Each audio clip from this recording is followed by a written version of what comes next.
मुस्तफ़ा भाई, मेरी प्यारी बेटी अब 4 साल की हो गई है, मगर मेरे फूटे नसीब कि मेरी बीवी अब मेरी नहीं रही। मेरी बेटी मुझे पापा नहीं समझती। जब मैं पहले ही दिन घर गया, मुझे महसूस हो गया कि मेरी बीवी मेरे आने से खुश नहीं है, और मेरी बेटी तो मुझे जानती भी नहीं थी।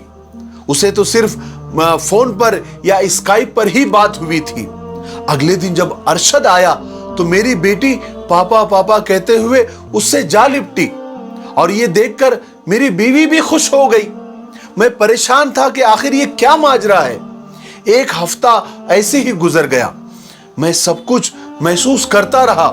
फिर मैंने अपनी बीवी से पूछा कि आखिर ये गुड़िया मेरे पास क्यों नहीं आती? ये अरशद की गोद में चली जाती है और मुझसे कतराती है, क्या बात है? मेरी बीवी ने मुझसे कहा, मैं आपको कहती थी ना कि आप आ जाएं, आप वहां न रहें, पैसा ही सब कुछ नहीं है, हम रूखी सूखी खा लेंगे, बस हमें आप चाहिए। मगर आप नहीं आए, आप पैसे कमाने के चक्कर में ही रहे, मेरी आपने एक भी नहीं सुनी। आज हमारी गुड़िया अरशद को ही अपना पापा समझती है, अपना बाप समझती है, क्योंकि हर मौके पर वही मौजूद रहा है। उसने गुड़िया की हर फरमाइश पूरी की है। न जाने आप ये बात क्यों नहीं समझ पाए कि पैसा ही सब कुछ नहीं होता। अब आपका दोस्त अरशद मुकम्मल तौर पर हमारे घर आ चुका है।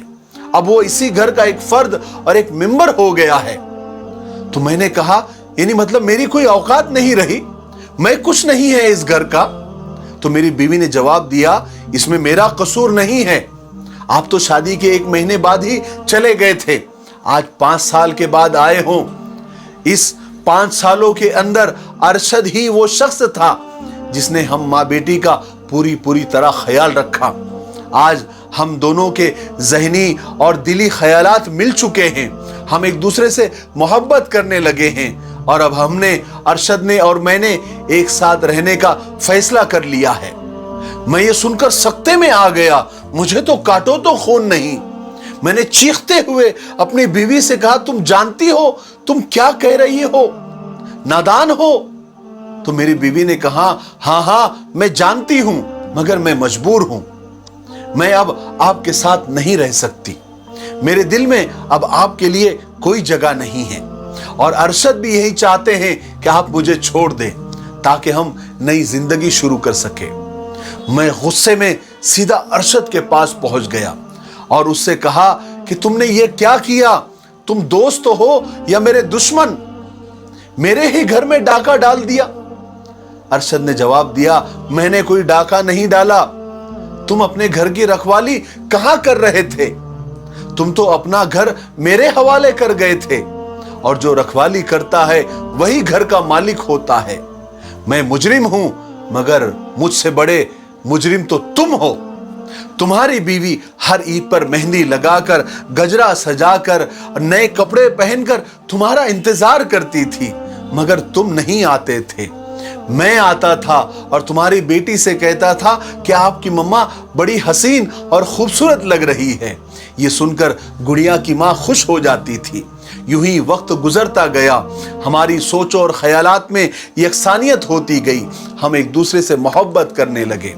नौफल, अब बात को आगे मत बढ़ाओ, अब तुम अपनी बीवी को छोड़ दो, इस मामले को एक खूबसूरत मोड़ दे दो और तुम यहां से चले जाओ।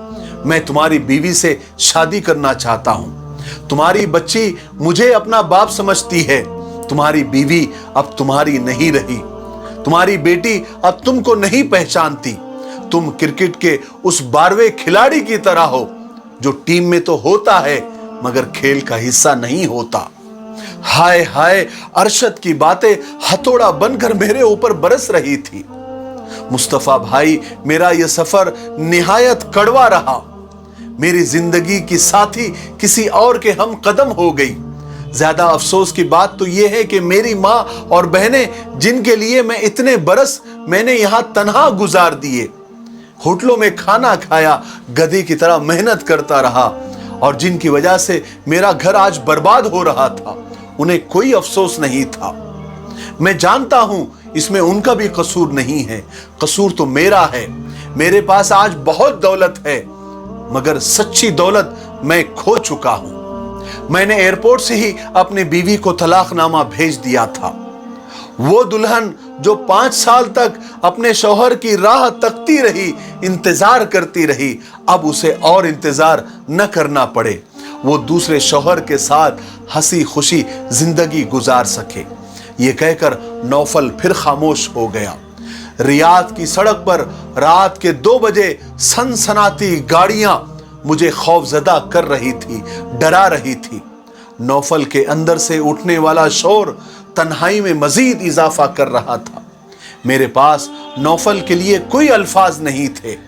मैं उसे घर जाने के लिए कहकर मैं भी अपने कमरे की तरफ चला गया। उस दिन के बाद मुझे नौफल नजर नहीं आया। फिर कई महीनों के बाद होटल से मालूम हुआ कि अब नौफल इस दुनिया में नहीं रहा।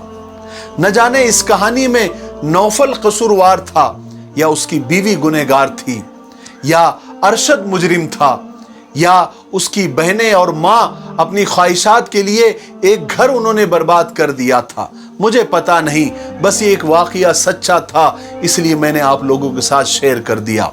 मुझे उम्मीद है कि आज के किस्से से बहुत सारे लोगों को बहुत कुछ सीखने को मिला होगा। मेरे लिए, पूरी उम्मत के लिए और पूरी इंसानियत के लिए खैर की दुआ करते रहे। अस्सलामु अलैकुम व रहमतुल्लाहि व बरकातुहू।